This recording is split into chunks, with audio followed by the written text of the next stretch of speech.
El relevo. No nací para trabajar entre lápidas, pero el oficio me alcanzó igual que a mi padre.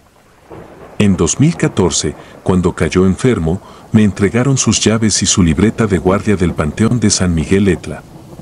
Varios vecinos me conocían desde niño, dijeron que era lo natural, que alguien de la familia debía cubrir el turno nocturno.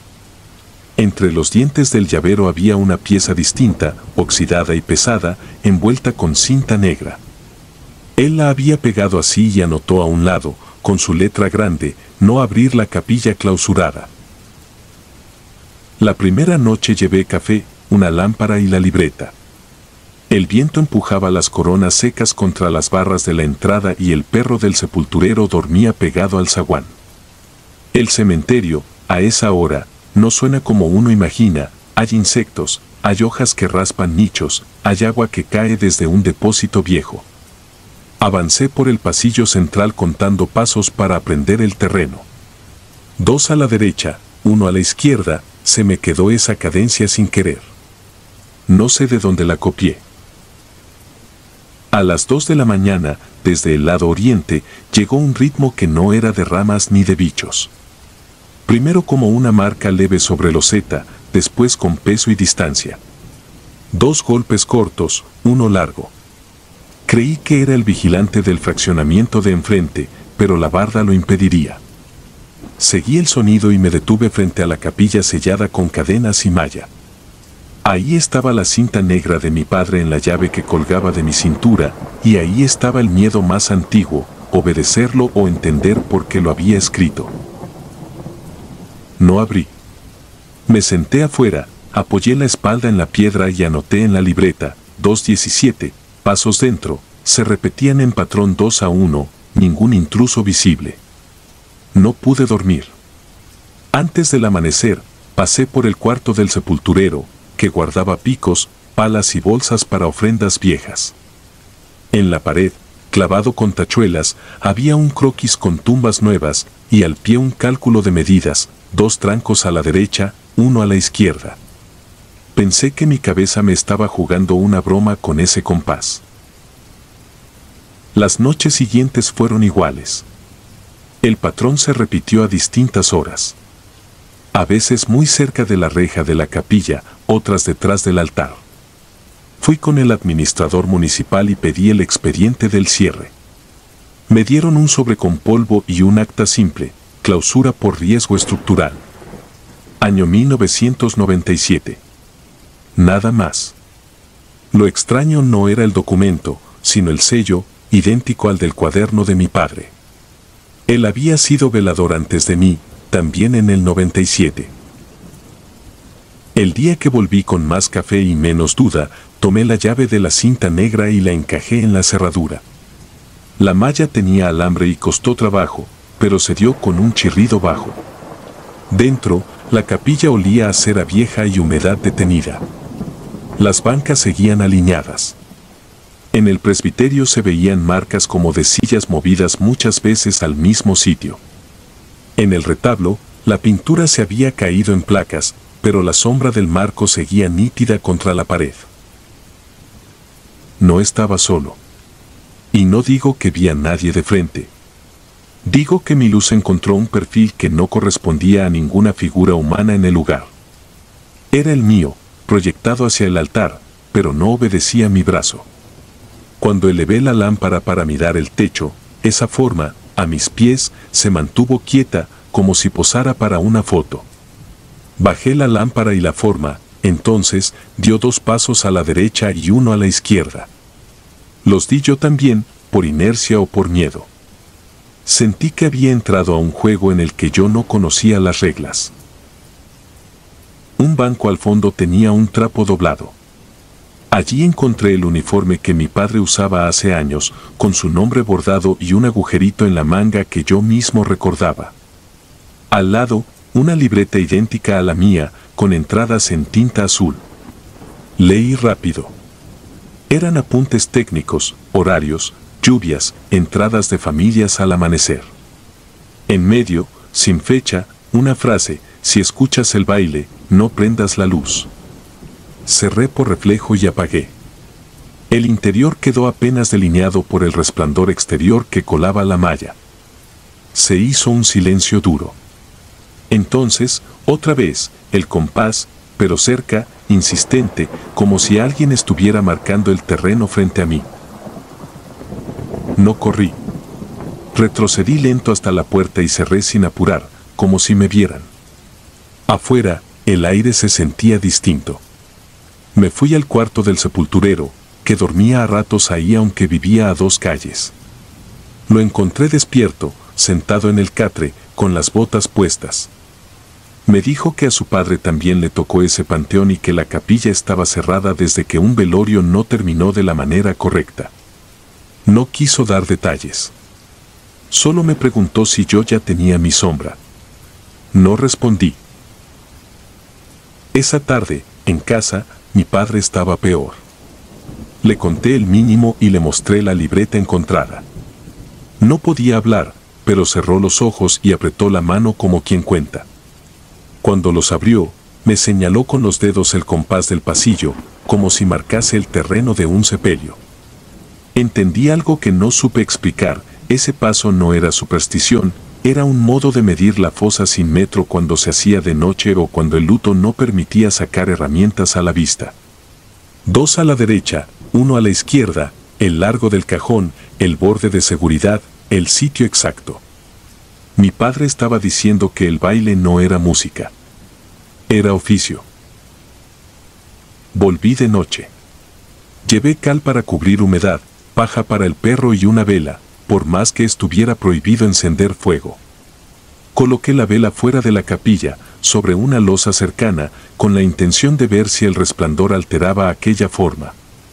A las 2:03 la sombra volvió. La mía, no mía. Se paró a la altura de la puerta, me copió la postura y después se movió sola hacia el altar, marcando el compás.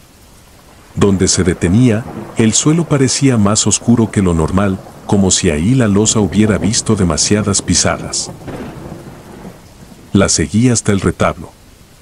Allí, en el zócalo, un rectángulo con tornillos sin cabeza dibujaba un vano cubierto. Evité la palabra que me vino a la mente, porque me iba a dar valor nombrándola. Metí la uña, saqué la tapa con esfuerzo y hallé dentro una cajita de metal con un recorte de periódico: velador muere de madrugada en capilla del panteón, familia pide cerrar el lugar. La nota era del 97. La foto apenas dejaba ver perfiles y la barra lateral con un listón. No parecía mi padre. Pero el apellido era el nuestro. Esa noche supe que el cierre no era por riesgo. Era por pacto.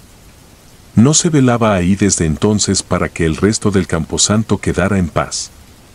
Cerré todo y me prometí a mí mismo no volver a franquear esa puerta. Aún así, cada madrugada, el compás sonaba en distintos puntos del panteón y siempre terminaba junto a la capilla. En la libreta escribí patrones, horas, direcciones. Descubrí algo incómodo: cuando la forma marcaba terreno en otra sección, al día siguiente llegaba una familia a pedir lugar justo en esa fila. Como si alguien estuviera preparando los metros por adelantado. No le dije a nadie. Empecé a dejar, donde se detenía, una marca apenas visible, una piedrita blanca. Apenas el sol caía, esas piedritas ya no estaban. El sepulturero me miraba raro, pero no preguntó. Yo, por mi parte, empecé a dormir menos. Cuando cerraba los ojos, no era que escuchara voces, sino que sentía un peso igual al de una pala, donde el compás se repite sin pensar. Era mi cuerpo practicando un trabajo que no hice consciente.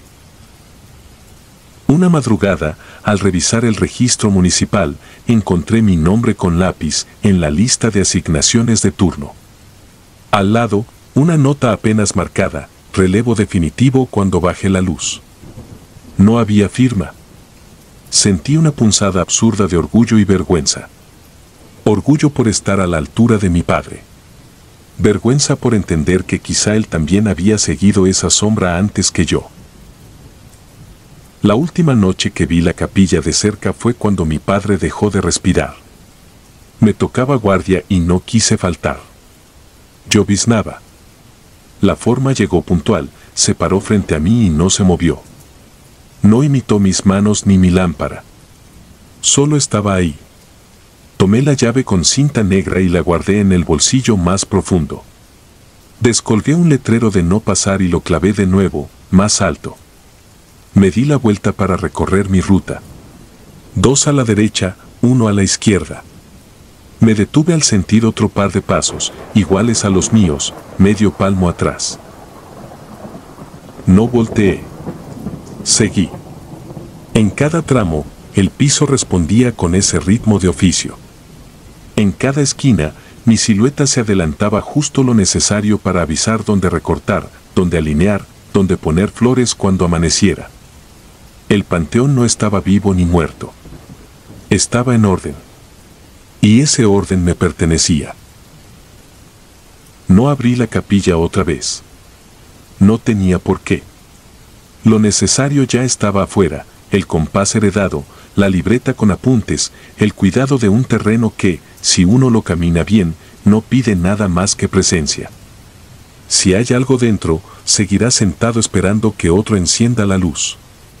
Yo aprendí a trabajar con la lámpara baja, el oído atento y la llave envuelta. El baile continúa, sí, pero no es fiesta. Es turno. Es relevo. Y ahora me toca a mí.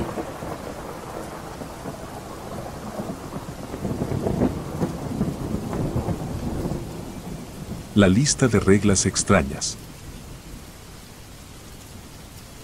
No diré mi nombre. A estas alturas, lo único que me sostiene es seguir el turno y cumplir con la bitácora. Soy velador y también hago de sepulturero cuando se ocupa.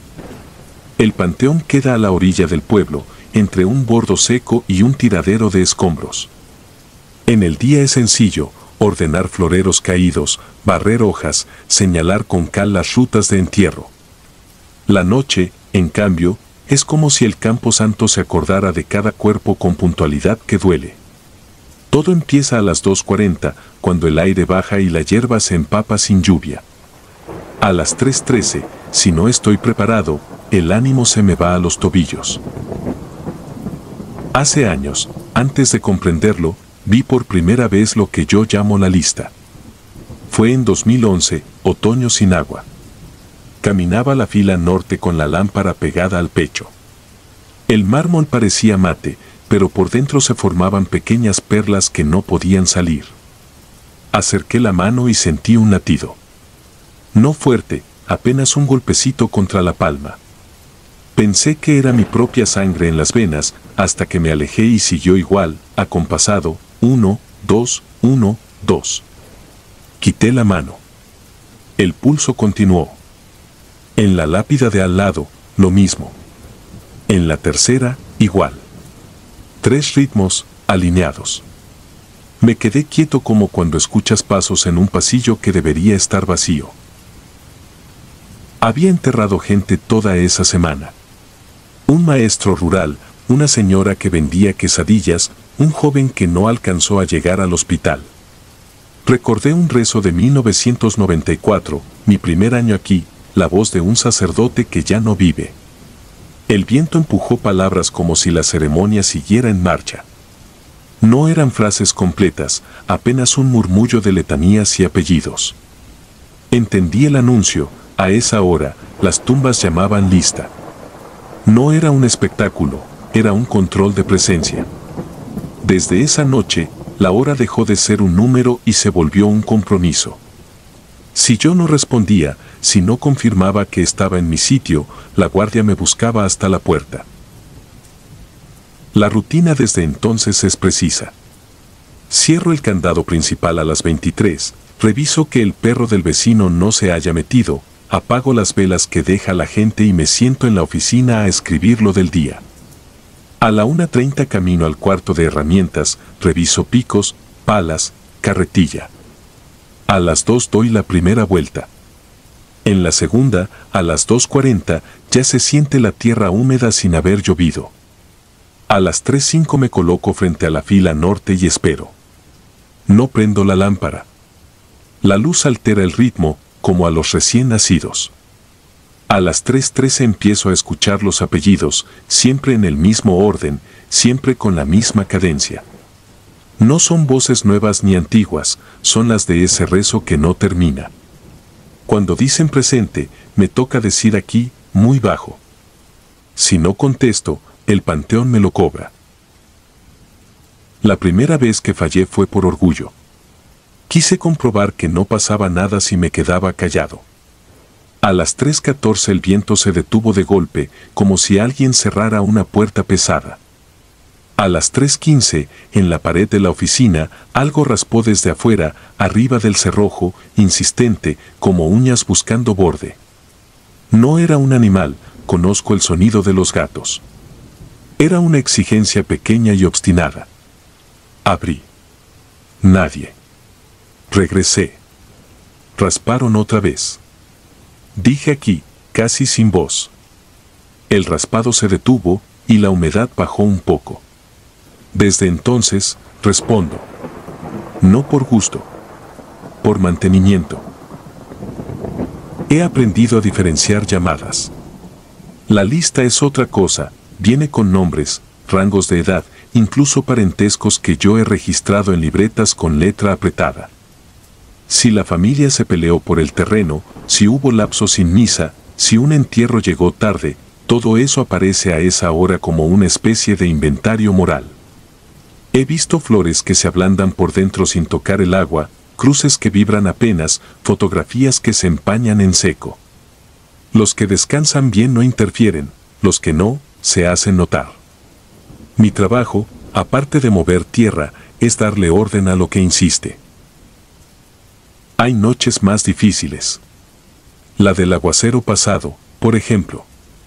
El camino de terracería se volvió lodo, la barda del fondo filtró chorros y el bordo, que normalmente apenas sirve para los patos, se desbordó un tramo y trajo basura.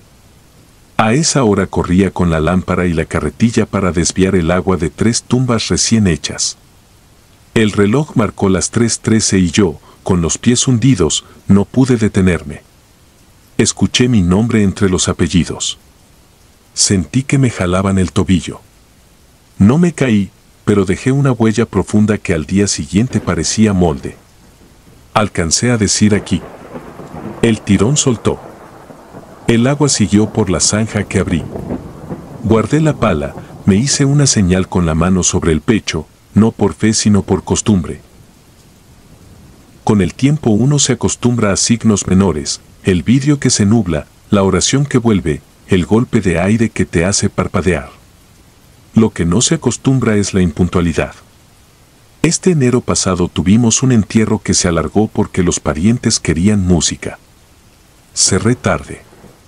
A las 3:13 la lista pidió el nombre del muchacho como si ya llevara años. Me tocó contestar recibido. No suelo usar esa palabra, pero me salió sola. Dejé una vela en su cruz, no por gusto, sino para que entendiera que la casa tiene reglas. Me preguntan, cuando se enteran de lo que hago, si tengo miedo. No sé si sea miedo. Le temo a lo que está fuera de horario. Un día me tocó abrir para una ambulancia que dejó un cuerpo para el día siguiente. No quise meterlo a la cámara porque era tarde y un administrativo me dijo que no hacía falta. Lo dejé en la plancha con el registro en la carpeta. A las 3:13, mientras yo estaba en la fila norte, sonó el teléfono viejo de la oficina, ese que ya nadie usa. No contesté. A los minutos paró. Cuando entré, la plancha estaba seca y el registro tenía una línea más, con la misma letra apretada de mi libreta, pero no hecha por mi mano. Decía, presente. Mudé la plancha de lugar. Desde ese día, las entradas nocturnas van directo a la cámara, cueste lo que cueste. Hay otra forma de llamado que me cuesta admitir. A veces, cuando termino un entierro difícil, regreso de noche y me siento en la banca de cemento junto a la bodega. No prendo la lámpara. El panteón respira parejo. Si pongo atención, entre las 3:10 y las 3:13 se oye algo que no es oración ni nombre. Es un conteo. No de personas, sino de pendientes, un nicho sin placa, un arreglo sin pagar, un papel mal llenado, una zanja abierta de más. El lugar administra sus asuntos con la exactitud de un taller. Cuando el conteo coincide con mi lista, dormimos. Si no, me levanto y corrijo en lo que amanece. Algunos dirán que me ha afectado estar tanto tiempo aquí. Puede ser. He dejado de asistir a velorios fuera de mi sitio. No llevo flores a nadie. Rara vez entro a una iglesia. No tolero la música en cementerios. Si escucho un Padre Nuestro en la radio, bajo el volumen. No por desprecio. Por cuidado.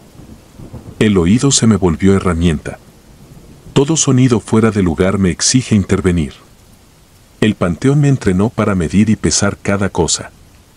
Si alguien me pregunta por qué sigo, digo que es un oficio. La verdad es otra. Cuando estoy aquí, con mis rondas y mis respuestas a la hora precisa, el mundo no se cae.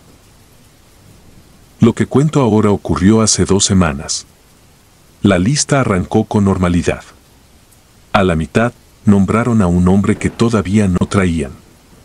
El apellido me sonó familiar. Revisé la libreta. Era el del panadero que me fía café. Me sudaron las manos. A las 4:50, la patrulla entró con las luces apagadas y trajo a la familia. El hijo mayor me dio la orden. Les presté la banca y me quedé afuera. En la mañana, cuando salían, el muchacho me dio la mano. No me cobra desde entonces. Yo no se lo pedí. Tal vez la lista se adelanta para que uno ajuste cuentas sin que lo diga en voz alta. A veces pienso que, si un día no llego, el panteón hará su turno sin mí. La lista pasará con otros. Pero hasta entonces, voy a seguir. A las 3:13 estaré en la fila norte, con la lámpara apagada, la mano abierta sobre el mármol, esperando el latido interno que no me pertenece, oyendo el rezo antiguo que vuelve como brisa. Cuando digan mi nombre, diré aquí. Si callo, sé lo que vendrá, la pared marcándose, el cerrojo vibrando, la exigencia de orden. Prefiero el peso de la guardia a la desobediencia. Prefiero seguir pasando lista antes de que la lista pase por mi puerta. Porque aquí, en este sitio de tierra y nombres, todo lo que no respondes termina buscándote. Y siempre encuentra el camino.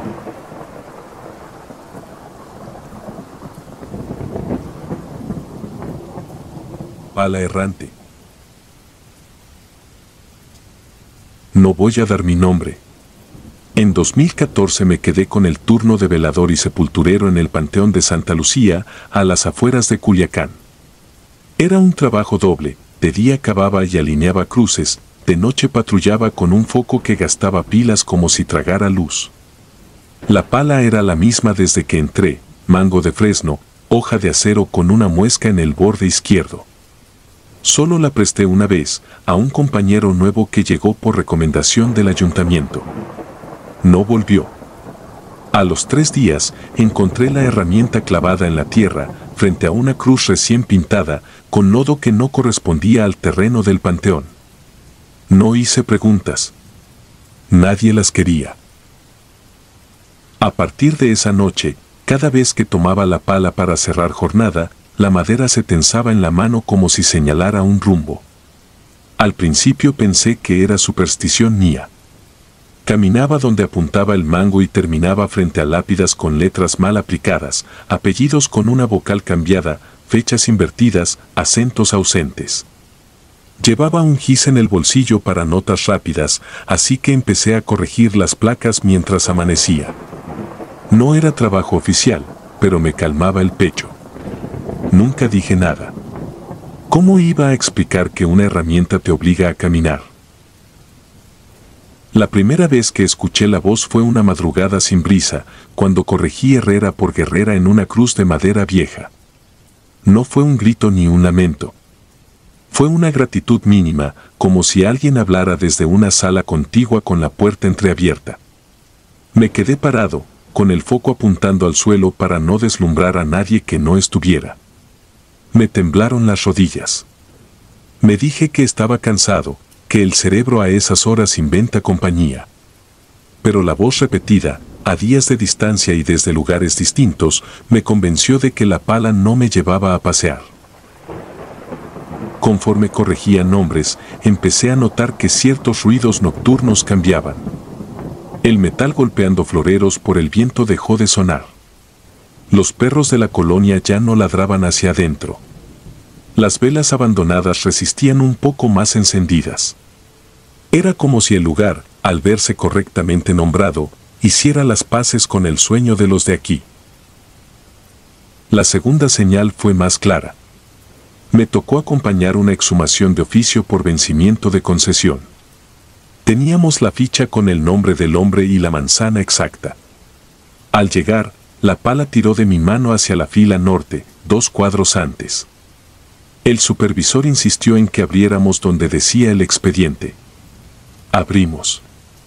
No correspondía. No describiré lo que vimos. Cerramos y fuimos a la fila a donde me jalaba la herramienta. Ahí estaba el nombre correcto con la fecha correcta, apenas visible bajo el sarro. El supervisor me miró con desconfianza. No dijo nada. Yo tampoco.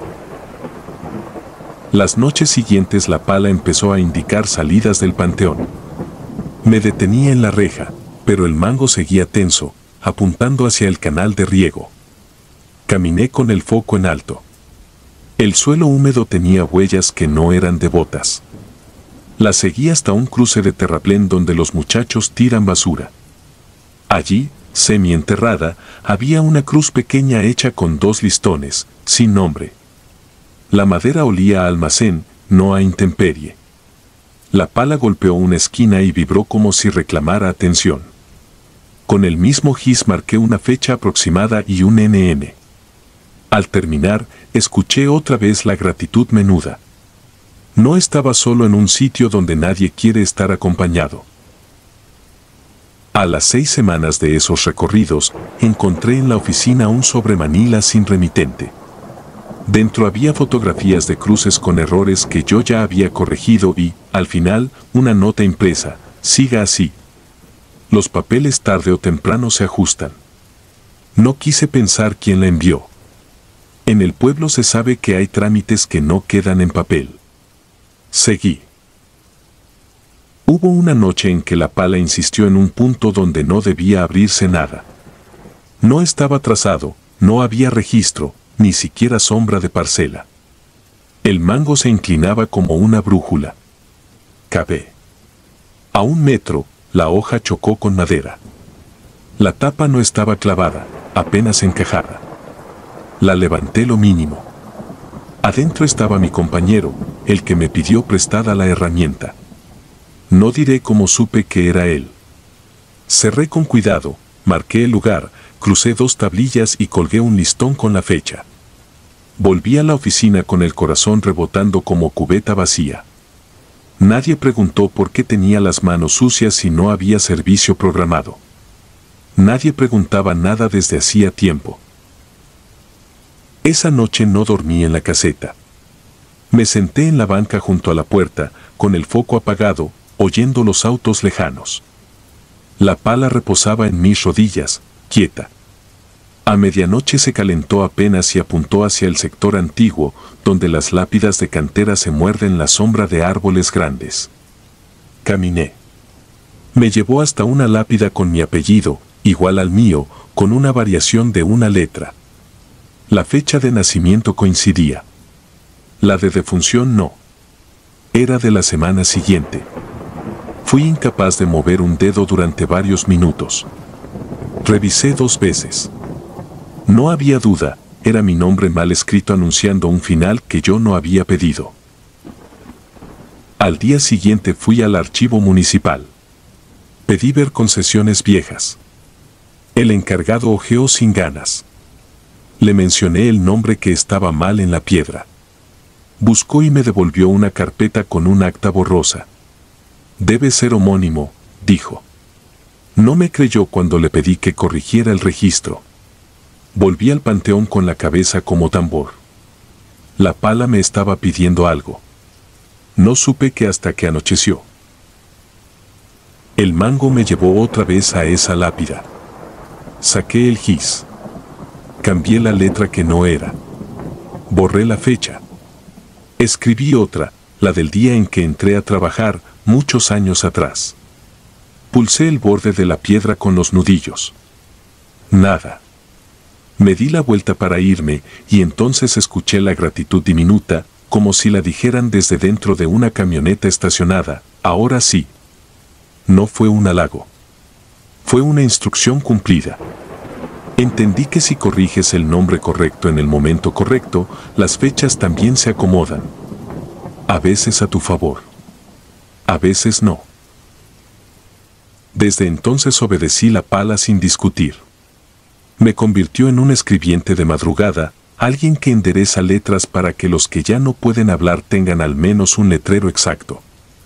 Pasé semanas corrigiendo apellidos de familias que jamás vienen, ajustando números gastados por la lluvia, restituyendo acentos que nadie querría perder. Cada corrección traía la misma retribución mínima, apenas audible, siempre detrás de mí. Aprendí a no voltear. No porque temiera ver algo, sino porque el acto de dar la vuelta podía cancelar el agradecimiento. Un domingo de noviembre, antes del amanecer, la pala me llevó al muro perimetral. El mango apuntaba hacia afuera, a la carretera. Caminé 3 kilómetros. Llegué a un entronque con una cruz metálica clavada en el acotamiento. El nombre estaba mal y la fecha, corrida un mes. Con el gis hice lo que venía haciendo. Cuando terminé, el aire se alivianó un poco. No puedo explicar esa sensación sin caer en exageraciones.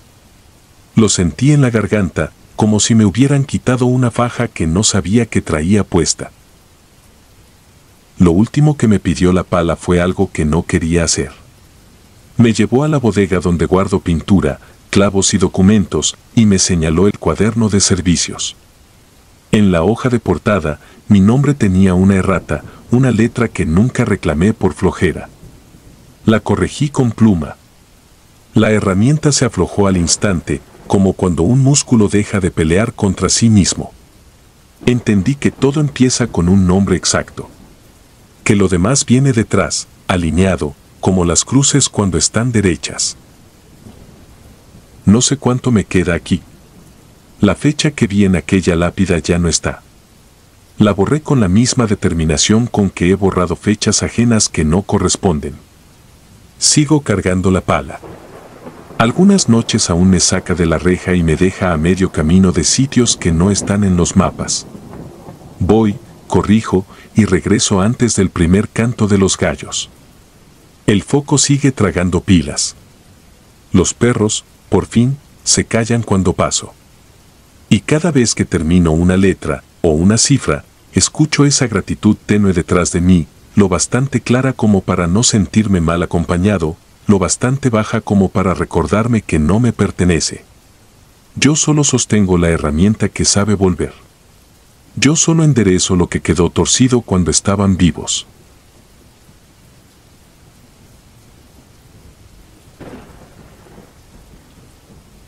El cuaderno del sepulturero. Me llamo Ignacio y desde el 2009 soy velador y sepulturero en el Panteón Municipal de San Miguel, Oaxaca. Aprendí a llevar un cuaderno con la disciplina del que sabe que la memoria falla, nombre del finado, lote, fecha y hora de exhumación o entierro, firma del responsable, pequeñas marcas que me ayudan a recordar si la tierra estaba húmeda o si la familia pidió cruz sencilla o losa completa. Ese cuaderno ha sido mi ancla. Lo abría cada noche en la caseta, mientras el foco titilante peleaba con la oscuridad y el olor a humedad de las coronas viejas se mezclaba con alcanfor rancio que dejan algunas visitas. Un martes de septiembre, al final del turno, noté que mi libreta era más gruesa. La conocía como la palma de mi mano, pero juraría que habían aparecido varias hojas. Las hojeé rápido, estaban llenas. Fecha, jueves de esa misma semana. Hora, 4:20 de la tarde. Anotada con mi letra. Nombre de difunto, Victoriano Castañeda. Secta de exequias desconocida. Indicación, entierro inmediato, lote 32B. No había registro en la oficina, ni aviso del registro civil, ni llamada de funerarias. Cerré de golpe. Pensé en una broma de mal gusto. En este oficio, a la gente le encanta tentar a los vivos. Pasé el miércoles inquieto. Esa noche revisé la bodega, pico, pala, cal, maderas para apuntalar, cuerda en buen estado, la lona azul para cubrir si llovía. Dejé el hoyo marcado por si el entierro del cuaderno resultaba real. Anoté en hojas sueltas los detalles, por si al día siguiente alguien me pedía explicaciones. Me repetí que todo era una confusión. Pero a veces el panteón te avisa cosas sin decirlas, perros callejeros que no cruzan cierta esquina, flores frescas en tumbas de gente sin familia, aire caliente que sale de la tierra a deshoras. Ese miércoles, mientras hacía ronda, vi en la sección antigua velas encendidas sin vaso ni cerillos alrededor. Nadie más tenía llaves. Las apagué con los dedos y me lavé la sensación con agua de garrafón. El jueves fui temprano. El sol caía a plomo y el aire olía a planta de ciprés recalentada. A las 4:15 vi llegar el cortejo por la calle de atrás, donde casi nadie entra. No fue una carroza moderna, era una camioneta sin placas, vieja, tapizada por dentro con paños deslavados. El féretro venía atado con cinchos. No había música ni lloronas, solo hombres y mujeres con la piel pálida de los que no caminan de día. Vestían trajes pasados de moda, zapatos muy lustrados y cargaban un perfume áspero, como de closet cerrado con bolas de alcanfor. Hablaban entre ellos con palabras torcidas, un español antiguo, con giros que no escucho desde los rezos de mi abuela. Se acercó uno, barbilla afeitada al ras, ojos sin brillo. Me saludó sin mover la boca.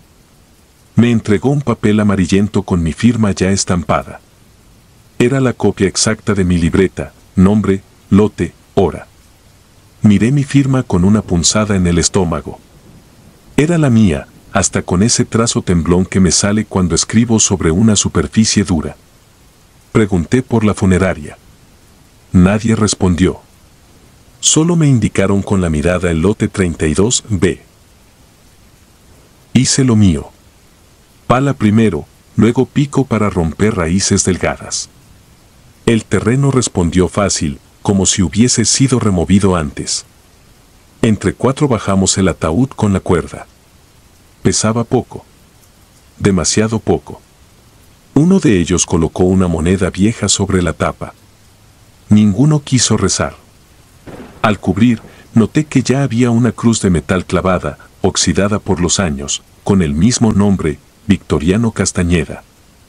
Fecha de defunción, 1912. Respiré por la boca para que no se me metiera ese frío en la nariz. Nadie me dio propina. Nadie pidió constancia.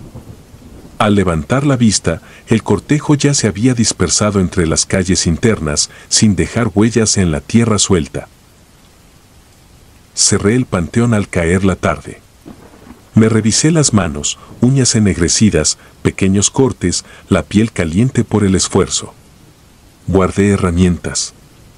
Puse llave doble. Caminé a casa. La azotea de lámina guardaba el calor del día y la televisión del vecino rebotaba una telenovela vieja.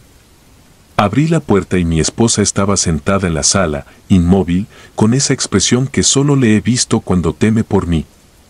¿A quién velabas?, preguntó sin saludar. Le dije que iba llegando del panteón. Me dijo que no jugara con ella, que me vio ahí mismo, en nuestro sillón, desde las 2 de la tarde. Que había llegado sudado, que dejé tierra en el piso y que estuve sentado largo rato, mirando la pared con los ojos muy abiertos, oliendo a alcanfor. Que no le hablé. Que a las 4:30 me levanté, caminé al baño, abrí la ducha sin meterme y luego salí sin decir palabra. Me enseñó la marca húmeda en el azulejo. Fui al baño. El espejo tenía vaho seco. El piso, un rastro de agua y tierra que coincidía con el dibujo de mis botas. No dormí. Fui a la mesa y abrí la libreta. Habían vuelto a crecerle hojas. El viernes aparecía lleno con mi letra otra vez: exhumación, lote 32B, nombre, Victoriano Castañeda, hora, 3:33 de la madrugada. Instrucción, recuperar lo prestado. Levanté la vista con náusea. No uso esa frase. Nadie del ayuntamiento programa exhumaciones a esa hora. Cerré con fuerza. Escondí el cuaderno bajo la estufa. A la 1, el foco de la sala titiló. A la 1:30, los perros de la calle guardaron silencio sin motivo. A las 2, el sonido del reloj se volvió insoportable. A las 3, sentí mi cuerpo levantarse solo de la silla. Caminé hasta la puerta. Mi esposa me tomó del brazo. No me dijo nada. Me sostuvo con los dos brazos, como quien detiene a un sonámbulo al borde de una azotea. Me quedé así, tieso, hasta que pasó la hora apuntada. A la mañana siguiente volví al panteón con los ojos de arena. Lote 32B. La tierra estaba removida. No tanto como para delatar vandalismo, pero sí lo suficiente para que mi pala encontrara aire entre capas. El ataúd seguía ahí, pero sobre la tapa, la moneda ya no estaba. En su lugar, había mi libreta. No la copia. La original. La que yo había escondido. Con la cubierta manchada de humedad y tierra fina. La abrí. Todas las páginas estaban ocupadas por la misma línea escrita 1000 veces con mi trazo desigual: no debía abrir. Fui a la caseta a buscar la que creía tener guardada. No estaba. Las llaves de la bodega seguían colgadas. Nadie más tenía acceso. Ese día supe que el panteón también lleva cuentas. Quise renunciar. Fui al ayuntamiento con mis razones. Me miraron raro. Me dijeron que no había otro para cubrir el turno de la noche y que mis firmas estaban perfectas, que yo mismo había acordado quedarme un mes más por falta de personal. Les enseñé la mano temblorosa. No entendieron. Volví al Campo Santo con un café frío que me supo a metal. Pasé revista de nichos, como siempre, flores tiradas, listones hinchados por la lluvia de días atrás, fotos desteñidas en marcos de vidrio picado. En la esquina de los antiguos, escuché pasos lentos detrás de mí. No quise voltear. No había viento y, sin embargo, un aroma a alcanfor me rodeó como una prenda que no es la mía. Desde ese jueves, mi esposa me ve 2 veces algunos días. Yo le explico que no soy yo, pero entiendo que su miedo no atiende razones. He despertado con la ropa limpia doblada junto a la cama y, al abrir el armario, encuentro la misma camisa con tierra seca en los puños. En la libreta, cada semana aparece un nombre que no trae el registro civil. Yo hago mi trabajo porque sé lo que pasa cuando no cumplo las horas escritas. Lo supe esa madrugada que me quedé clavado en la puerta mientras algo tiraba de mis piernas hacia la calle, un tirón sordo que se detuvo solo cuando mi esposa me llamó por mi nombre bautismal, ese que no uso nunca. Hace 3 días, la libreta volvió a engordar. Esta vez no traía nombre ajeno. Decía Ignacio, el lote de mi propia familia y una hora de velación en nuestra sala, con nota, asistencia obligatoria del velador. Leí 50 veces la página. Doblé el papel como si al quebrarlo en cuadrados pudiera romper el mandato. Lo eché al brasero de la caseta. Ardió poco y mal, como si estuviera húmedo por dentro. Cuando el papel quedó negro, las letras siguieron legibles. Lo enterré en un rincón. Al volver a casa, mi esposa me miró con los ojos cansados y me dijo que me había visto sentado otra vez en el sillón, muy quieto, con las manos sobre las rodillas, oliendo a alcanfor. No diré más. Solo escribiré esto mientras la hora se acerca. Si mañana alguien encuentra mi libreta sobre una losa con mi nombre, sabrá que no fue capricho ni superstición. Yo mismo lo anoté. Y, en este oficio, lo que está escrito un jueves, se cumple.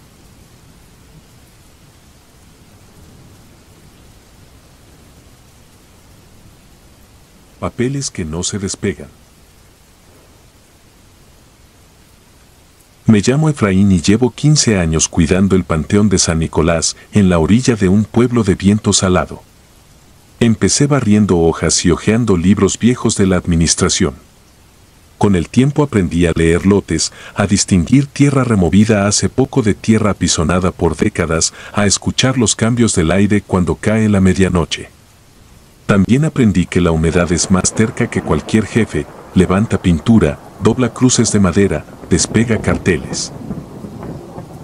En 2012 aparecieron los primeros Se Busca pegados contra la barda del lado norte. Las caras tenían la tinta corrida y los nombres, letras chuecas. Los pegaban de día y al caer la tarde ya estaban fríos, endurecidos por el sereno. Yo los veía como parte del paisaje, igual que los floreros vacíos o las velas apachurradas. Hasta que una madrugada de noviembre, mientras hacía ronda con la lámpara, oí que el plástico de los carteles crujía como si respiraran. Se hinchaban, se despegaban milímetro a milímetro, sin una sola mano, y caían al piso con un golpecito leve. Uno, luego otro, luego todos. No corrí. Esto no es un cuento de niños. El panteón enseña a mirar antes de moverse. Los papeles, recién libres, se deslizaron por el piso húmedo como si una corriente los jalara. Cruzaron la reja hacia la zona antigua, donde las lápidas tienen fechas borradas y las placas metálicas se pican por el salitre. Los seguí a distancia, apuntando con la lámpara, dejando que el rastro de reflejos me guiara. Cada cartel se pegó solo sobre una tumba distinta. No usaron cinta, ni engrudo, ni alambre.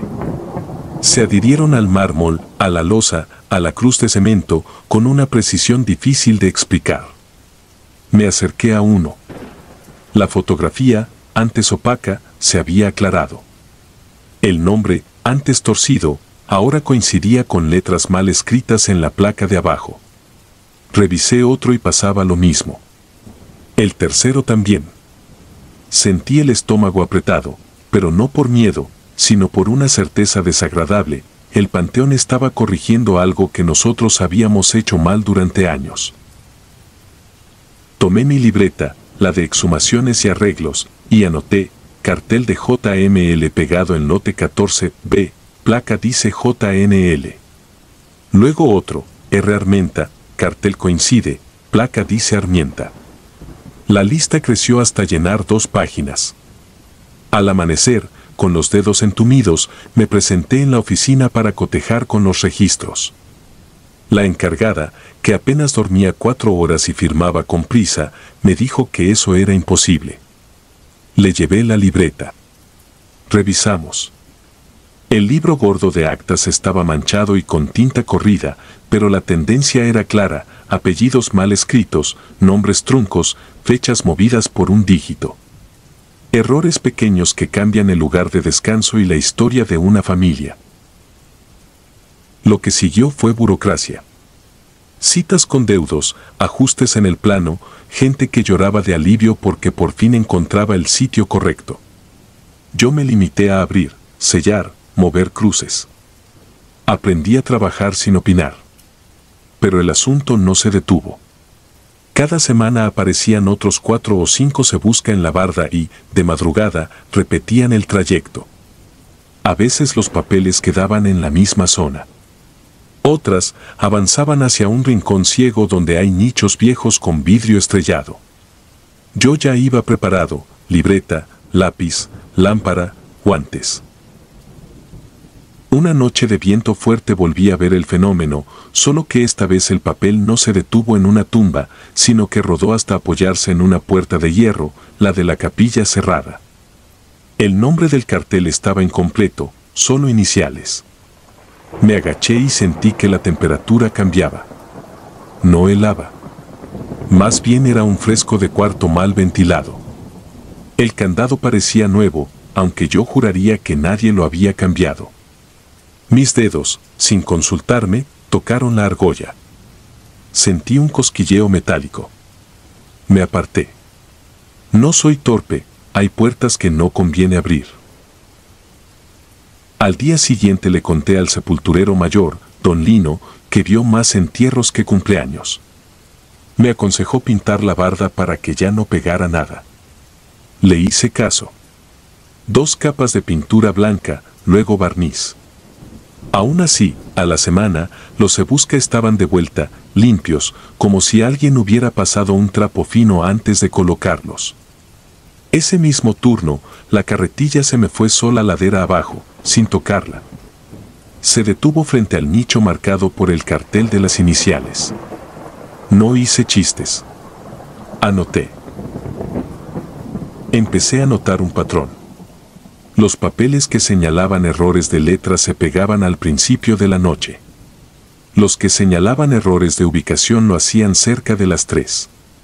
Y había una tercera categoría, rara, que se movía hasta la capilla y se quedaba ahí, quieta, como esperando que alguien leyera entre líneas. Me dediqué a ordenar esos grupos. Puse marcas discretas en el suelo con tiza blanca. Si el viento las borraba, yo las reponía. Nadie preguntó por qué. En esta chamba, limpiar es la coartada de todo. Cuando llegó diciembre de 2013 apareció un lote completo de carteles con la misma cara. La foto no era nítida. El nombre variaba en cada copia. Terminé con 8 variantes del mismo sujeto. Esa noche el panteón estaba en calma. Ni perros, ni radios, ni el chofer de la última ruta. Los 8 papeles cruzaron el patio central y eligieron 8 tumbas de años diferentes en esquinas alejadas. Era una broma pesada del destino o un error acumulado por décadas. Me temblaron las manos. Fui a la oficina a buscar un apellido común entre las actas. Encontré 5 coincidencias en distintos años, con letras intercambiadas como si alguien hubiera escrito de memoria.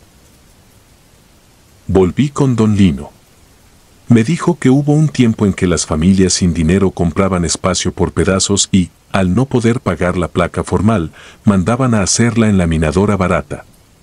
Una falta de ortografía aquí, otra allá, y con el tiempo nadie sabía cuál era el sitio correcto. Asentí sin discutir.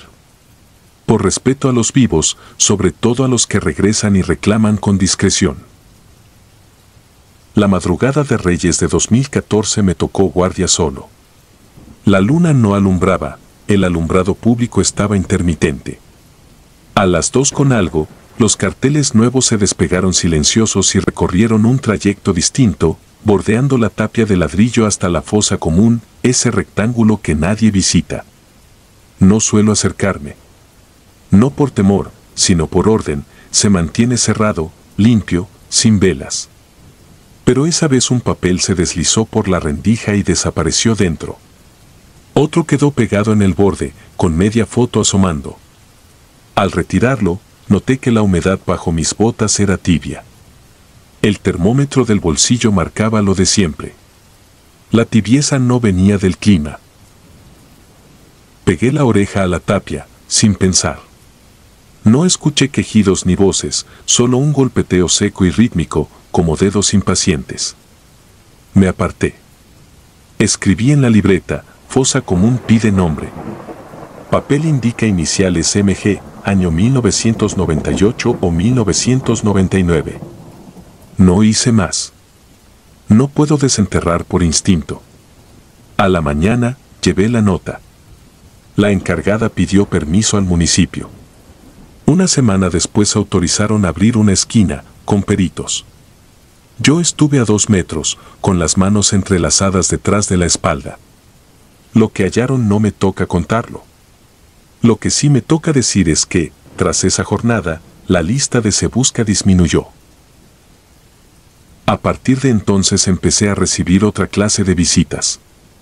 Gente que no venía a reclamar, sino a agradecer. Me dejaban café en termo sin nombre, pan envuelto en servilletas, una vela con iniciales. Nadie firmaba. Yo levantaba los vasos al final del día para que no quedara basura. A veces, al hacerlo, veía que uno de los carteles viejos, ya casi transparente, cambiaba apenas de lugar, corrigiendo 1 centímetro. El panteón ajustaba su mapa a su ritmo. Pensé que todo terminaría ahí, con menos papeles y más calma. Me equivoqué. El 2 de noviembre de 2014, justo al apagar la última veladora del pasillo central, vi un único cartel en la barda, nuevo. No tenía foto. Solo un nombre completo, Efraín Solís, con mi segundo apellido correcto y mi primer apellido con una letra invertida. Sentí una ola de calor en la nuca. No estaba pegado con nada. Aún así, al intentar quitarlo, no se movió. La tinta estaba fresca, pero no manchó mis dedos. Lo dejé. Hice ronda 3 veces. El papel seguía firme, apuntalado por el aire. A las 3:13, como si alguien hubiera soltado una cuerda invisible, el cartel se desprendió y caminó por el piso con la naturalidad de un animal pequeño. No lo quise seguir de inmediato. Me quedé parado, midiendo la distancia a la salida, midiendo la vergüenza de mi propio nombre mal escrito. Cuando por fin caminé tras él, ya estaba pegado, no en una tumba, sino en la puerta de la capilla cerrada. Las iniciales de meses atrás tenían sentido de golpe. La lámpara alumbró y el reflejo me devolvió una sombra que no reconocí como mía. No abrí. No llamé a nadie. Me senté en el muro bajo y esperé a que amaneciera. Al salir el sol, el papel se soltó, cayó al piso y se volvió inservible, como si la luz lo vaciara de propósito. Lo recogí con una pala y lo llevé a la barda. Lo pegué con cinta como se pegan las cosas comunes. Ahí sigue, sin foto, sin fecha, con mi nombre mal y bien al mismo tiempo. Desde esa mañana trabajo con más cuidado. Reviso 2 veces cada registro. Pido a las familias que lean despacio. Compruebo letras, acentos, números. A veces, de madrugada, cuando la pintura suda y el aire trae un rezo viejo, los carteles vuelven a moverse. Los dejo ir. He aprendido que aquí el error no se perdona ni se castiga. Solo se corrige y cada corrección necesita a alguien que la vea y la anote. Yo soy ese alguien, por ahora. Y si un día mi papel decide cruzar el patio y buscar su sitio, que lo haga con la misma precisión con la que hoy guía a los demás. Yo habré dejado escritas las letras como deben quedar. Sin torpezas. Sin prisa. Con la lámpara apuntando justo donde corresponde.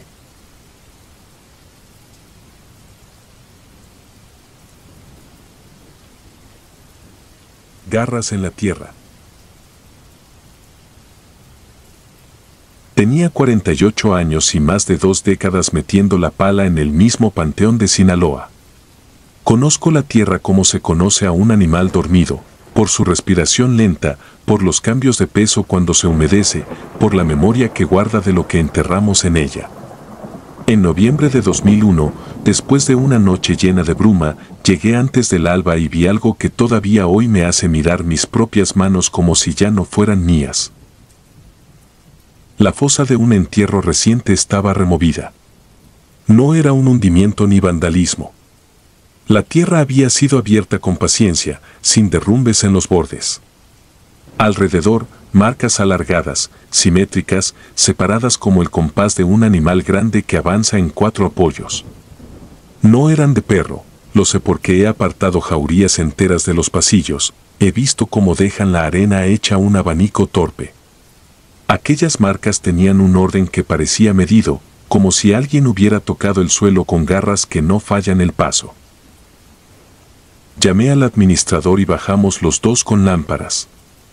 El ataúd seguía en su sitio, pero la tapa mostraba líneas de tierra fina, como si algo hubiese ido probando peso en distintos puntos. Ni un golpe, ni un intento de romper nada. Solo esa insistencia leve, repetida. El administrador quiso culpar a los gatos monteses, a lo que fuera que nos dejara tranquilos, y me pidió cubrir de nuevo. Trabajé en silencio, nivelé, marqué con cal y me quedé hasta ver secar la superficie. La segunda noche apareció otra fosa en iguales condiciones. Otro entierro reciente, las mismas marcas firmes en semicírculos, la misma ausencia de destrozos. Revisé el perímetro, conté pasos, tomé notas. Un compañero más joven se ofreció a quedarse conmigo. No acepté. Era mi panteón, y ese tipo de asuntos uno los resuelve con la calma de quien conoce cada grieta del terreno y cada lámpara que parpadea. Esa noche limpié mis herramientas y me instalé junto al portón chico, el que usa casi nadie. Tenía el barretón apoyado en una cruz baja, la linterna colgando del cuello y un termo de café que jamás me supo tan amargo. A partir de medianoche, el aire cambió de peso, los cipreses dejaron de crujir y el terreno perdió el eco habitual. No aparecieron sombras ni voces ni nada de lo que la gente espera cuando quiere asustarse.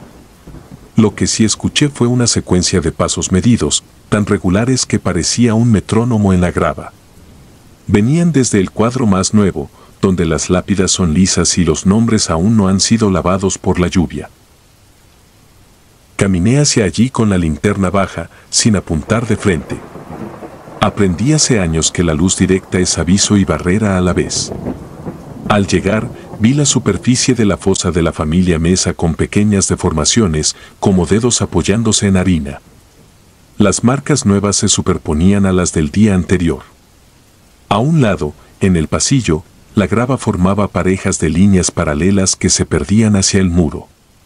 Cuando avancé, la sensación no fue de miedo, sino de estar entrando en una sala donde alguien ya me esperaba con todo puesto en su sitio. Seguí el rastro hasta el muro perimetral. Ahí, detrás de un nicho viejo que casi nadie visita, la tierra formaba una especie de corte angosto, reciente, sin derrumbe. No era un túnel como los que imagina la gente en las historias, era una entrada baja, comprimida por algo pesado que sabía abrir sin desmoronar. Metí la linterna un poco, con el brazo extendido.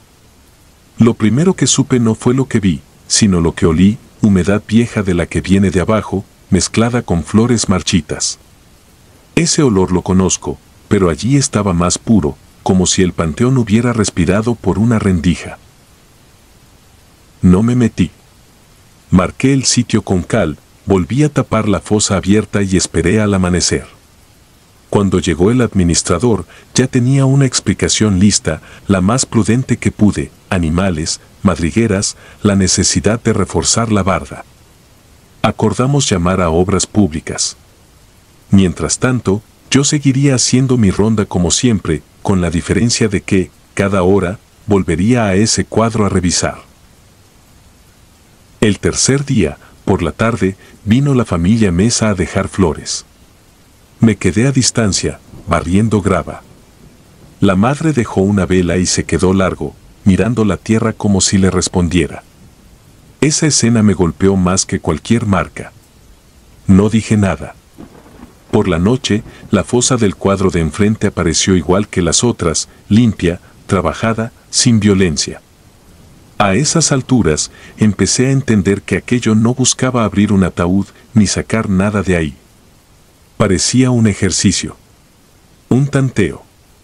Algo que quería aprender por donde es mejor entrar, donde cede menos, donde la tierra se comporta como aliada. Saqué del almacén un alambre de los que se usan para sujetar coronas. Lo enterré en el borde exacto de una fosa reciente, con un gancho muy fino unido a una campanilla diminuta de bronce que llevamos para las capillas. Si algo tocaba el punto, sonaría sin espantar a nadie. Me senté en una banca y esperé con la paciencia que solo se consigue después de años de madrugadas frías. Sonó poco después de las 2. No fue un timbrazo, sino una vibración leve, repetida. La campanilla se movía de forma casi amable. Caminé sin levantar polvo. Apagué la linterna y dejé que los ojos se acostumbraran al brillo lechoso de la bruma. Entonces vi la superficie elevarse apenas, como si una mano, desde abajo, tanteara el grosor. La tierra no se rompió. Solo subió y bajó. Puse la palma abierta sobre la superficie y sentí un impulso, un empuje diminuto que venía desde la cavidad. No era fuerza de agua ni de gas. Era algo que presionaba en puntos exactos, con cálculo. Me mantuve inmóvil. El impulso cesó. Las marcas alrededor, al amanecer, eran las mismas, arcos perfectos, 4 apoyos firmes, sin arrastre. Seguí el rastro hasta la entrada detrás del nicho. Estaba más abierta, apenas. Metí la linterna y vi que el camino interior no era un simple pasillo, parecía hecho por toques repetidos que compactaban los laterales para no desmoronar el techo. A esa hora supe que, viniera lo que viniera, había aprendido de nosotros. Aprendió cómo cavamos, donde pisamos, donde el suelo aguanta una pala y donde hay que usar el barretón. Aprendió el tiempo que tardamos en llegar al cuadro nuevo desde la caseta. Aprendió el horario de la familia Mesa. No avisé a nadie esa vez. Me senté junto a la entrada con el barretón en las rodillas. No quería atraparlo ni verlo. Solo establecer, de algún modo, un límite. El panteón es un lugar de normas y de turnos, de ritmos. Si algo iba a entrar, tendría que aprender también el mío. Cuando la bruma empezó a aclarar, sentí cerca de mis pies una vibración, lo suficientemente leve para dudar si era real. Después, 3 toques en la tierra, separados con exactitud. 3. Esperé. Otros 3. Respondí con el barretón contra la grava. 3 también. No pasó nada más esa noche. Ni la siguiente. Al 5.º día, todo se detuvo. Ni fosas trabajadas ni marcas alrededor. Obras Públicas vino y reforzó la barda como si aquel concreto pudiera frenar algo que no empuja, sino que trabaja con la paciencia del agua. La familia Mesa dejó de venir con tanta frecuencia. El administrador dejó de preguntarme. La rutina volvió al panteón con su ruido bajo de escobas y pasos medidos. No he vuelto a ver la tierra moverse por sí sola, pero desde entonces cada vez que cierro un enterramiento hago lo mismo, apoyo la palma, siento el peso que guarda y doy 3 golpes suaves con el cabo de la pala. No espero respuesta. No quiero conversación. Es un acuerdo silencioso entre oficios. A veces, cuando alguien me pregunta si tengo miedo de quedarme de noche, digo que el miedo es útil solo cuando nos avisa de un peligro concreto. Lo que conocí aquella semana de noviembre no quiso asustarme ni dañarnos. Quiso aprender. Quiso practicar. Y eso, más que el sobresalto, es lo que no me deja dormir. Porque aprender es lo que hacemos los que estamos vivos. Y un panteón, por más quieto que parezca, siempre encuentra la forma de enseñarte algo nuevo si le tienes la paciencia que merece. Yo sigo aquí, con los dedos llenos de tierra y la espalda como una tabla vieja, guardando normas que casi nadie recuerda. Los que vienen a despedirse hacen sus oraciones, se van y me dejan a cargo del resto. Y cada vez que camino el cuadro nuevo en las madrugadas de bruma, cuento pasos, miro que no haya marcas y, sin querer, escucho la vibración leve en la grava, como quien oye un reloj.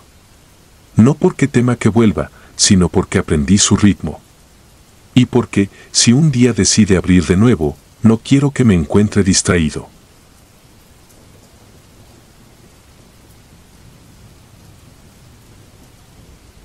Costuras en la madrugada. Acepté el turno de madrugada en el Panteón Municipal de Guanajuato porque pagaba un poco más y, según los viejos, era el horario en el que nadie molestaba. Entraba a las 11, salía a las 5 y en ese margen controlaba que las criptas quedaran cerradas, que el candado del osario estuviera con doble vuelta, que no hubiera velas encendidas cerca de arreglos de papel. El viento de los callejones llegaba en ráfagas largas y parecía empujar el portón como si tuviera memoria propia. Aprendí a distinguir esos ruidos de los que me obligaban a levantar la lámpara y caminar hasta el último muro. La primera semana pasó sin novedad. Llevaba un cuaderno pequeño, anotaba detalles que solo me importaban a mí, una placa floja en la fila de, un jarrón estrellado al pie de una capilla lateral, una llave que giraba menos cuando caía la humedad. No es un lugar silencioso, aunque la ciudad duerma. Hay ladridos lejanos, la vibración tenue de algún camión en subida, el chasquido del metal cuando el frío se afianza. Y está el sonido más difícil de explicar, ese murmullo que no sabes de dónde viene y que, si te detienes, se detiene contigo. Aquella noche de octubre empezó con una llovizna indecisa. Pasé la linterna por el pasillo central y vi el reflejo del agua en los nichos. El guardia de la puerta me dejó una taza de café y se marchó con el impermeable levantado. A la 1:20, mientras revisaba el candado del área antigua, escuché algo que no cuadraba con ningún registro de la cabeza, un llanto fino, sostenido, de esos que lastiman no por volumen sino por insistencia. No era un gato ni un borracho intentando dormir a la intemperie. Venía de adentro, de la hilera de criptas que se hunden un poco más, donde la piedra exuda sal y el aire sabe a metal. Seguí el hilo del llanto con la lámpara baja, iluminando a ras del suelo para detectar charcos, huellas, cualquier indicio.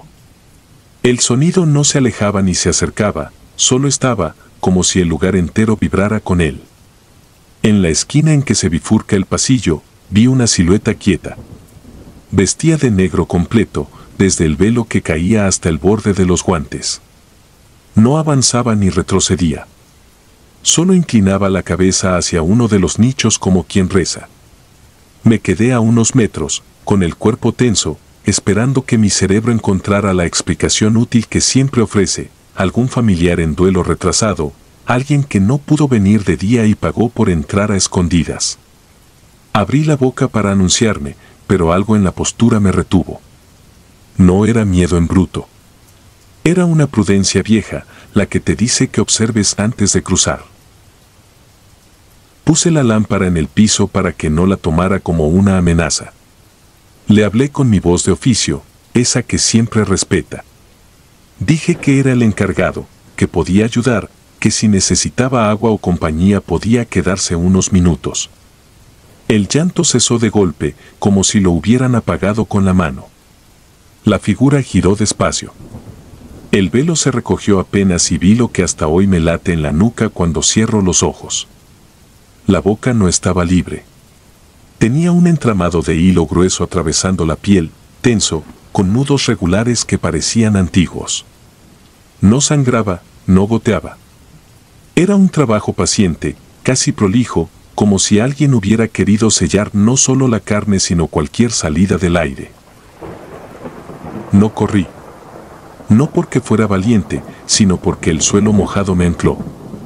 Ella levantó una mano mínima, no para pedir ayuda sino para señalar el nicho frente al que había estado inclinada.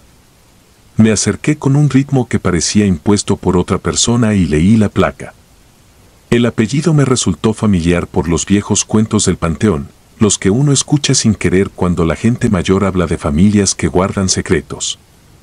Debajo del nombre habían puesto una frase seca, nada de ángeles ni promesas, solo una fecha de cierre y una línea sin adorno. La mano descendió y tocó la piedra como si marcara un compás. Sentí olor a algodón húmedo, a medicina antigua, a cuarto cerrado por años. Quise romper el hechizo con un acto práctico. Saqué el manojo de llaves, probé la de mantenimiento, verifiqué el tornillo de la placa. No había señal de violación ni de juego. Todo estaba en su lugar, la cala aferrada a las juntas, la cerámica fría y firme. Cuando volví la vista hacia la mujer, ya no estaba pegada a la pared. Se había adelantado media zancada y ahora me miraba sin ojos definidos, porque el velo hacía su trabajo, pero con una fijeza que se siente en la piel más que en la vista. Lo que siguió no fue un grito ni una carrera. Se limitó a llevar ambas manos a la boca cosida y tirar del hilo como quien ajusta la cuerda de un instrumento. El sonido volvió, no en forma de llanto, sino de aire tensado que no encuentra salida. Me alejé como pude sin darle la espalda, recogí la lámpara, pensé en el portón y en el guardia que ya no estaba. La lluvia aumentó un paso y convirtió el pasillo en un espejo irregular. Cada paso producía un eco que multiplicaba mis errores. Llegué al cruce y doblé hacia la capilla lateral para tomar la ruta corta. Allí guardamos las herramientas, el azadón, la palanca para levantar placas cuando hay permiso y una caja de madera con baratijas encontradas entre macetas y floreros. Cerré la puerta por dentro, apoyé el hombro, respiré en ritmo. No intento darme valor cuando recuerdo esto. Solo cuento que traté de ordenar funciones, revisar inventario, llamar al celular del supervisor, esperar. A los minutos, el llanto regresó, pero ahora parecía venir de la puerta misma, como si la madera hubiera aprendido la melodía. No quise verlo como algo imposible. Deslicé el pestillo sin abrir y acerqué la lámpara al borde. A través de las ranuras vi la silueta quieta otra vez. Ni un golpe ni un empuje. Solo presencia. Y entonces noté un detalle nuevo: la humedad del piso dibujaba pequeñas líneas que partían de sus pies y se extendían hasta el umbral, líneas delgadas como hilos que se destiñen con el agua. No tocaban mis botas, se quedaban a centímetros, temblando sin romperse. Abrí la caja de madera por buscar distracción. Dentro había medallas, fotos pequeñas, un listón sin brillo, una llave que nadie reclama. Entre todo, un carrete antiguo, casi gastado, con hilo oscuro. Lo tomé por inercia, giró y dejó caer un tramo sobre mi mano. La textura era casi idéntica a la que había visto en su rostro. No hice asociaciones románticas ni quise inventar maldiciones. Lo que pensé fue simple: alguien había usado ese tipo de hilo durante años en este lugar. Para cerrar, para sujetar, para callar. Me quedé con el carrete en la palma hasta que el llanto al otro lado bajó de intensidad, como cuando el viento gira y deja a la puerta libre. Cuando me animé a salir, lo hice con la lámpara al frente y la mano pegada al muro. El pasillo estaba vacío. El velo negro no estaba en el suelo, no había flores derramadas, ningún vidrio roto. Solo esas líneas humedecidas que, ahora lo juro, se recogían hacia el nicho del apellido antiguo como si alguien las hubiera enrollado en silencio. Caminé sin detenerme, confirmé candados, apunté la hora en el cuaderno. Al llegar al portón vi que lo habían cerrado por fuera con una cadena que no era la del turno. Grité el nombre del guardia, nada. Me quedé aguardando con el carrete en el bolsillo y la lámpara apuntando al piso hasta que la primera claridad de la mañana hizo visibles las letras de la entrada. Desde esa madrugada, cada vez que paso por la hilera donde la vi, toco la piedra con la yema de los dedos, como si buscara la vibración de un mensaje que se repite sin voz. No cuento esta historia para asustar a nadie ni para adornar mi oficio. La digo porque aprendí que hay labores que no terminan con la jornada. Hay presencias que no quieren romper nada ni espantar a todos. Solo piden que alguien reconozca que están ahí, atadas por un trabajo minucioso que tal vez empezó antes de nosotros y que seguirá cuando nos vayamos. A veces, cuando la lluvia vuelve y el viento baja de los cerros, el panteón suena como esa cuerda tensa que alguien escoge aflojar. Yo vigilo, tomo nota, ordeno floreros, barro hojas. Y, de vez en cuando, encuentro un tramo de hilo en el piso, pegado a la piedra, que se desliza hacia la misma placa sin dejar rastro. No lo recojo. Lo miro un instante, afirmo la espalda, y sigo. Porque hay cosas que en este lugar se mantienen unidas no por clavos ni por cemento, sino por la voluntad de permanecer cerradas. Y mi trabajo, aunque nadie lo entienda, es respetar esa voluntad.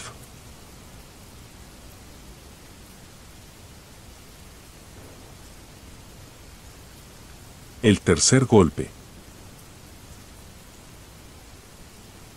No nací para esto. Fui albañil, chofer, ayudante de ferretería.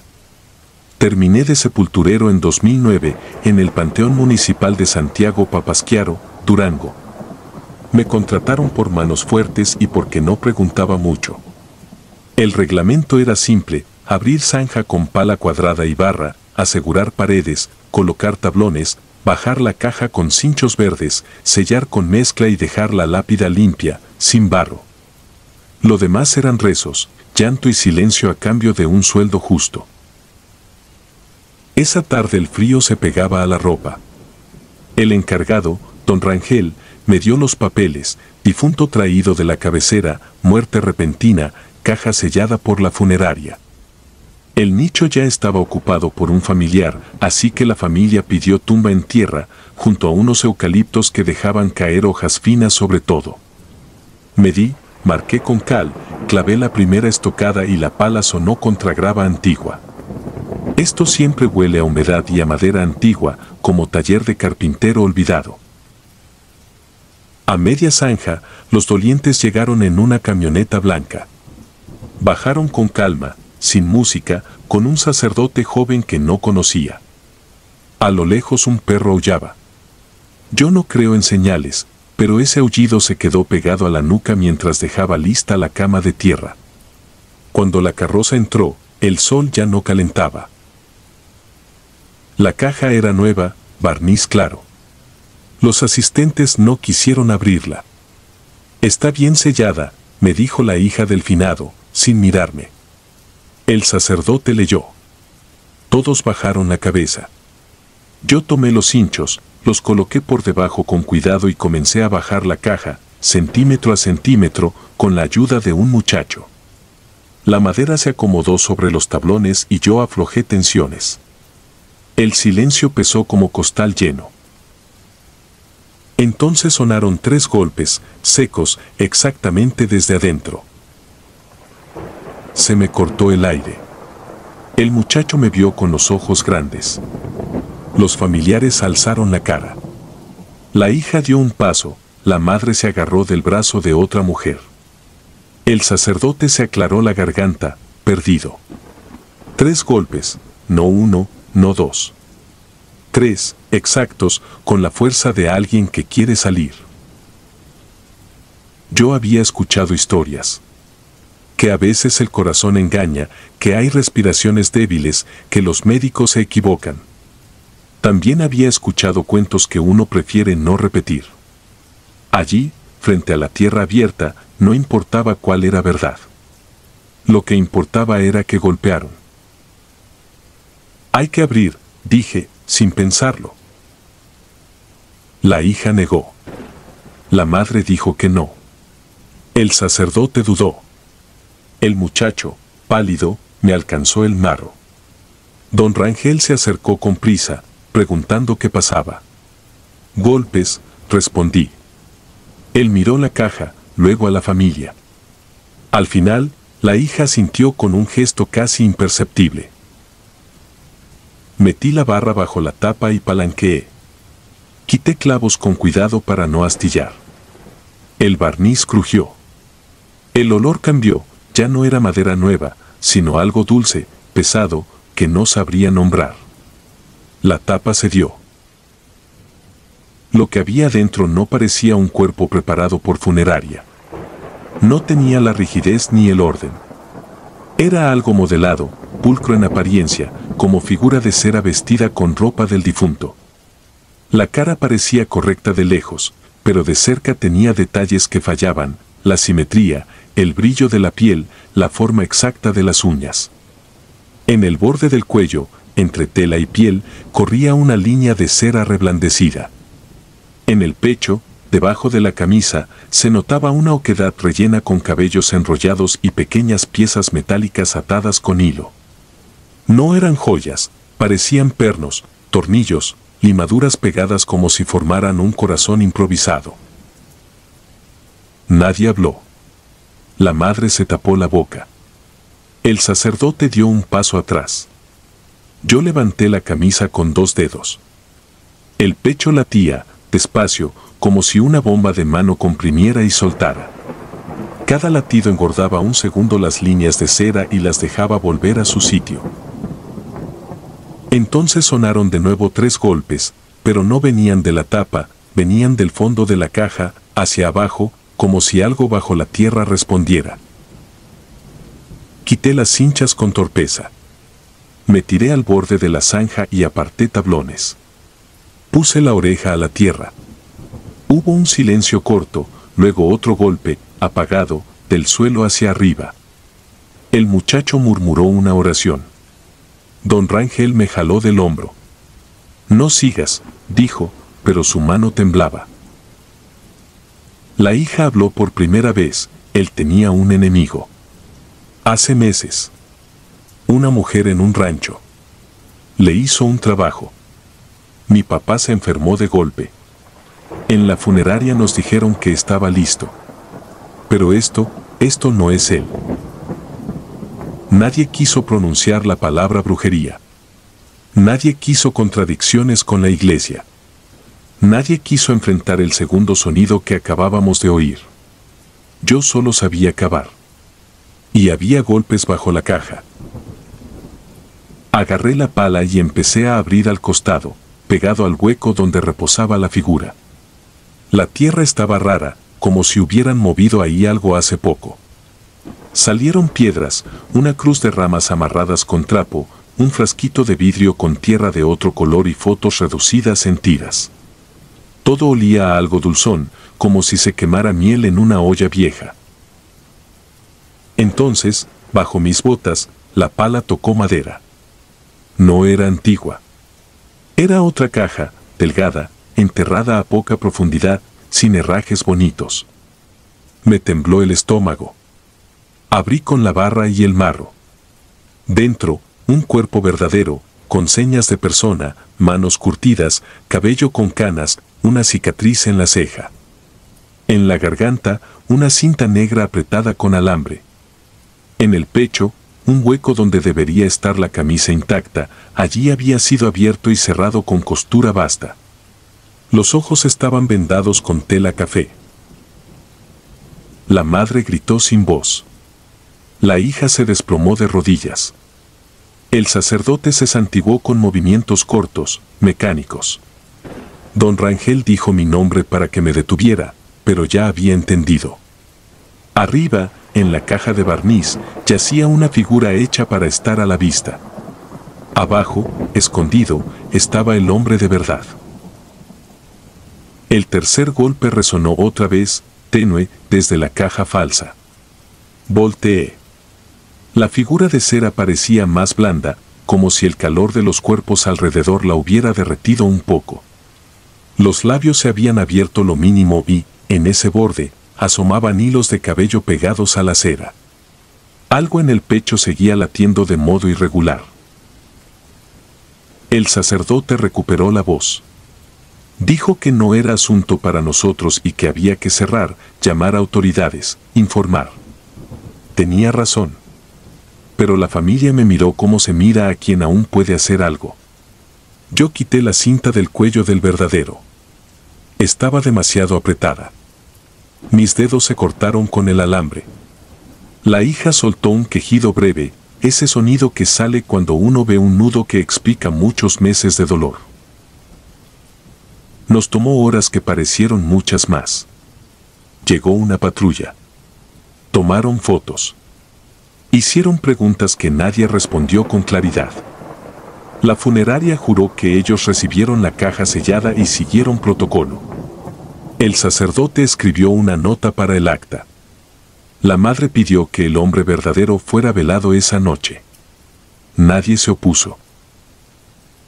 Esa madrugada, me quedé solo en la tumba, con la tierra abierta. La figura de cera, ya sin tapa, estaba a un lado, sobre los tablones, derritiéndose poco a poco, con el pecho inmóvil. Las cinchas colgaban como serpientes cansadas. El aire helaba. Estoy acostumbrado a quedarme, a cerrar tarde, a emparejar terreno cuando todos se han ido. Pero esa noche sentí que el panteón me observaba. Antes de sellar, miré por última vez la caja nueva donde ahora sí reposaba el hombre. Le había aflojado la cinta del cuello. Le acomodé las manos, le puse encima el escapulario que la madre me entregó con dedos firmes. Bajamos, hicimos la mezcla, asentamos la lápida. Alicé con llana hasta dejarlo parejo, sin marca fresca. Cuando levanté las herramientas, el perro volvió a aullar. No esperaba más golpes. Aún así, me quedé un minuto con la oreja a la tierra húmeda. Nada. Solo el rumor tenue de la madrugada que se mueve como agua bajo las hojas de los eucaliptos. Desde esa noche cargo otra herramienta en mi cubeta, un pequeño martillo. 3 veces, antes de cubrir, toco la madera.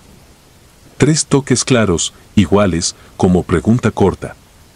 No lo hago por romanticismo ni por cuentos viejos. Lo hago porque vi lo que alguien fue capaz de esconder en plena luz y lo que intentaron tapar un palmo más abajo. Cada vez que suenan mis 3 golpes, espero. Cuento hasta 10. Y si no escucho respuesta, cierro. Si un día contesto con otro martillazo, sé exactamente a dónde cavar. Y sé, también, que no siempre lo que yace arriba es lo que tenemos que mirar.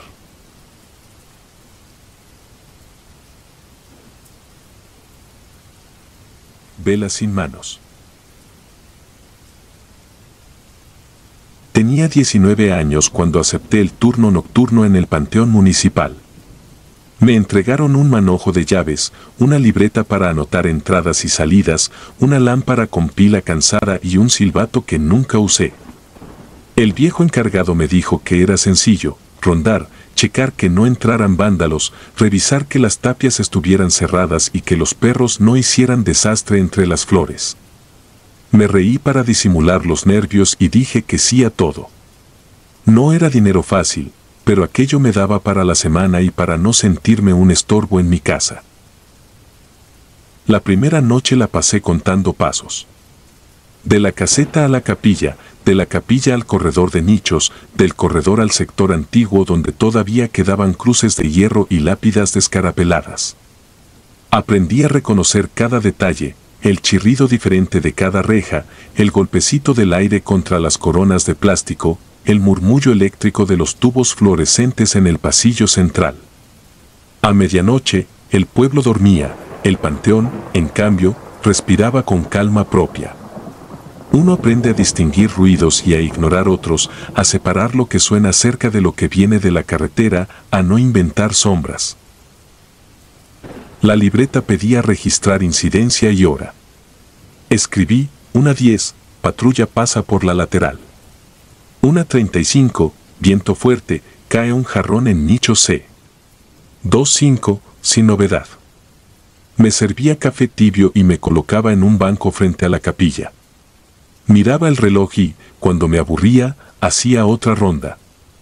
El viejo me insistió en que nunca me alejara del camino principal, que evitara meterme entre las hileras de lápidas del sector antiguo cuando hubiera neblina baja, porque uno se desorienta, y que si escuchaba mi nombre, no contestara.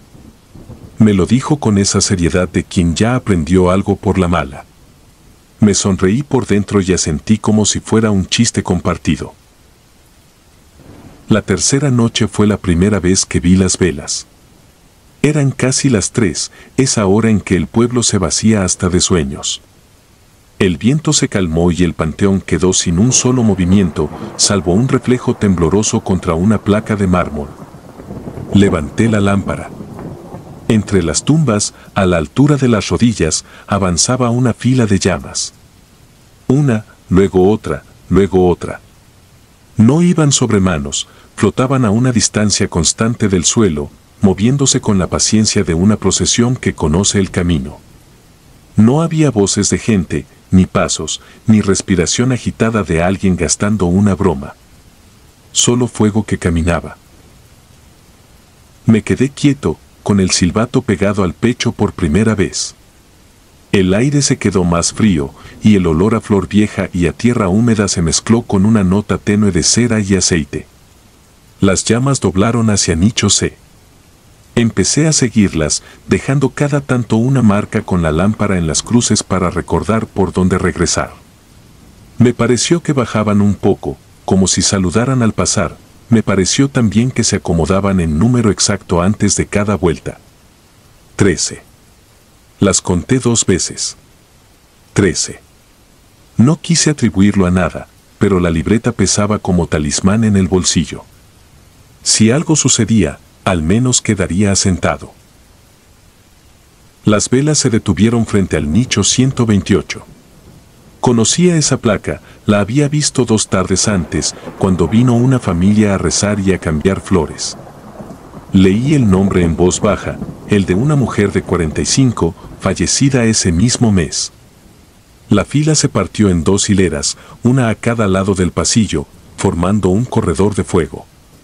Sentí la tentación de cruzarlo, como si al hacerlo pudiera demostrarme que todo era un truco del cansancio. Pero el recuerdo del consejo del viejo me amarró los pies. No respondas si te llaman, había dicho. Y entonces lo escuché. No fue un llamado fuerte. Fue mi nombre pronunciado como quien lo prueba para ver si encaja. Volteé despacio, preparado para ver a un borrachín, un bromista, algún vivo que se burlara del nuevo vigilante. No vi a nadie. El aire, sin embargo, estaba como tenso, como antes de una tormenta que no llega. Las llamas, enfrente, se elevaron un dedo, por decirlo de alguna forma, y parpadearon al mismo tiempo. Me fijé, buscando el hilo, la mano, el alambre, cualquier mecanismo que explicara el truco. Nada. Me obligué a respirar por la nariz y a anotar, 258, luces sin soporte aparente, nicho C, 13 unidades. Ni yo creí esa frase escrita con mi letra. Busqué a tientas la llave del manguerín que usábamos para regar. La giré para confirmar que había presión. Pensé que un poco de agua aplacaría lo que fuera. Cuando apunté la manguera, las velas avanzaron en bloque, como si supieran de mi intento. Apagué la lámpara de mano para verlas mejor en la oscuridad y algo en mi espalda agradeció no ver las orillas del panteón. Las llamas se duplicaron un instante, como si hicieran espejos sobre el piso pulido por la humedad. De pronto, el pasillo de fuego se cerró y quedó frente a mí un círculo perfecto. Dentro del círculo, la sombra de mi silueta temblaba con cada respiración. No escuché nada más, pero sentí que ese círculo no era amenaza ni saludo, sino invitación. Di un paso. El calor era real, la cera goteaba en el aire y caía sin tocar el suelo. Otro paso. Olía a iglesia sin gente. En el centro del círculo, sobre el suelo, había algo que no estaba antes, un papel. Lo levanté con cuidado, evitando que la cera invisible me cayera encima. Era una hoja arrancada de alguna libreta, forrada por el desgaste. Tenía un renglón escrito con letra limpia, una fecha del mes pasado, el número 128 y, al final, mi nombre como quien firma un recibido. El estómago me dio vuelta. No recordaba haber firmado nada hacía un mes, yo apenas llevaba 3 noches. Me pregunté si el viejo me había puesto una broma pesada. Me pregunté si alguien del pueblo quería asustar al novato. Me pregunté demasiadas cosas que no tenían respuesta. Las velas comenzaron a moverse otra vez. Retiraron el círculo y formaron una flecha que apuntaba hacia el corredor lateral, ahí donde el techo bajo deja un zumbido constante por la electricidad. Seguí la flecha sin discutir, con la hoja dentro del bolsillo. La flecha caminó lenta y se detuvo ante la capilla chica, la que usamos para velaciones de emergencia cuando la funeraria del centro se llena. La puerta estaba cerrada con candado. Pasé la llave y empujé. Adentro no había ataúdes, ni flores, ni bancos. Solo el eco del paso y el mostrador donde se guardan veladoras, vasos de plástico, manteles y un bote de sal. Las llamas se quedaron afuera, en fila, mirando hacia adentro, si es que miraban. Alumbré el mostrador. Sobre la madera había otra hoja, idéntica a la primera, con la misma letra limpia. Esta vez no traía solo fecha y número, traía un listado de nombres y horarios, como una agenda de entradas. Ahí estaba el mío, a las 3:03, con una anotación, recibe turno final. Me quedé inmóvil, con la lámpara enfocando la tinta, oyendo el grillo único que desafina a esa hora, tratando de no pensar en lo obvio. Afuera, las velas esperaban. Quise salir para buscar al viejo, para pedirle explicaciones, para decirle que no juego. Cuando abrí la puerta, no vi llamas. Vi el pasillo limpio, recién lavado por la Serena. Me asomé. El panteón estaba como siempre, con su geometría silenciosa. Di unos pasos y tropecé con un cubetón vacío. El golpe retumbó en los nichos. Me agaché para acomodarlo y ahí, pegada con cinta en la pared, vi la copia plastificada del reglamento. Nunca la había leído completa. Me fui con el dedo hasta el final, a las notas pequeñas que nadie mira. La última línea, escrita a mano con la misma letra de las hojas, decía: el que escucha su nombre y no responde, aprende a guiar. Regresé a la capilla con la hoja en la mano.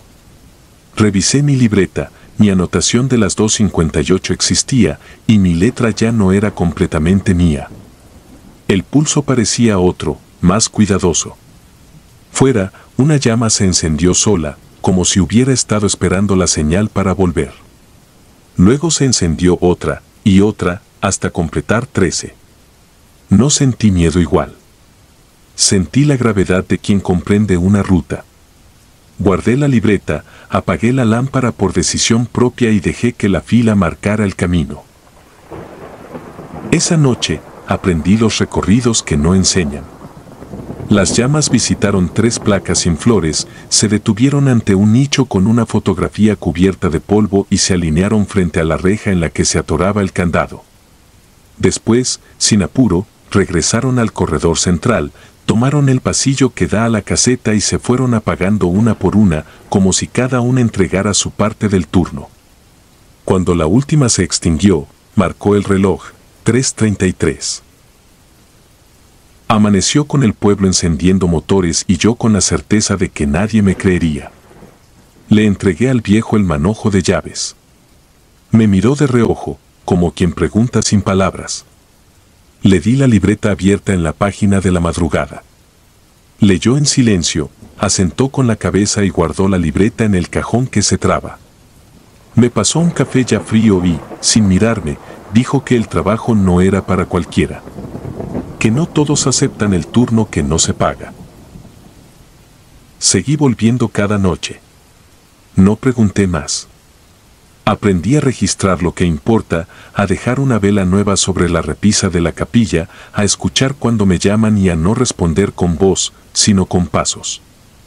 A veces, cuando un familiar llega tarde y no sabe dónde está lo suyo, yo ya sé por dónde guiarlo. No es ciencia, ni fe. Es oficio. Y uno que se aprende a los 19, cuando una fila de luces te llama por tu nombre y te entrega, sin decirlo, el encargo de cuidar mientras los demás duermen. Desde entonces, mi turno empieza cuando el reloj cruza las 3 y la primera llama, siempre la misma, vuelve a prenderse sola.